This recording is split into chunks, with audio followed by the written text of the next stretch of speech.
خبر شامل کرتے ہیں شیخوپورہ سے۔ نیو ایئر نائٹ کے حوالے سے district police officer Sheikhupura Ghulam مبشر میکر نے کے نیوز سے بات کرتے ہوئے شیخوپورہ کے ضلع بھر میں نیو ایئر نائٹ کے حوالے سے کیے گئے اقدامات اور عوام کو پیغام دیتے ہوئے کیا کہا، آئیے جانتے ہیں طاہر خان کی اس رپورٹ میں۔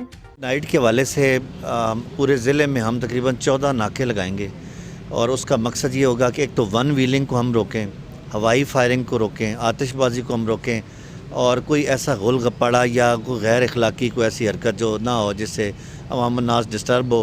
ٹریفک کو ہم اس حوالے سے بحال رکھنے کی کوشش کریں گے۔ آپ کو پتہ ہے کہ آج کل دھند بہت پڑ رہی ہے، اس حوالے سے ہم نے پہلے ہی کوششوں میں لگے ہوئے ہیں کہ ضلع کا امن خراب نہ ہو۔ تو نیو ایئر پہ اس حوالے سے مزید فوکس کریں گے کہ اس حوالے سے کوئی فیملیز یا لوگ آگے پیچھے زیادہ تعداد میں موو کرتے ہیں کہ کوئی کرائم انسیڈنٹ بھی نہ ہو اور پبلک ڈس آرڈر بھی نہ ہو سوسائٹی کے اندر اور کوئی ایسی غیر اخلاقی غیر قانونی حرکت بھی نہ ہو۔ شراب بہت زیادہ بکتی ہے تو کوئی شراب پکڑی ہے ضلع میں کسی ایس ایچ او نے؟ جی، اس حوالے سے جو ہے ہمارے کچھ تھانوں میں ایس ایچ او نے پکڑی ہے، لیکن نیو ایئر کے حوالے سے ہم نے ان کو اسپیشل ٹاسک دیا ہوا ہے اور اس حوالے سے کچھ کام بھی ہو رہا ہے۔ آج کل میں انشاءاللہ کوئی بہتری آئے گی اس کو۔ شکریہ۔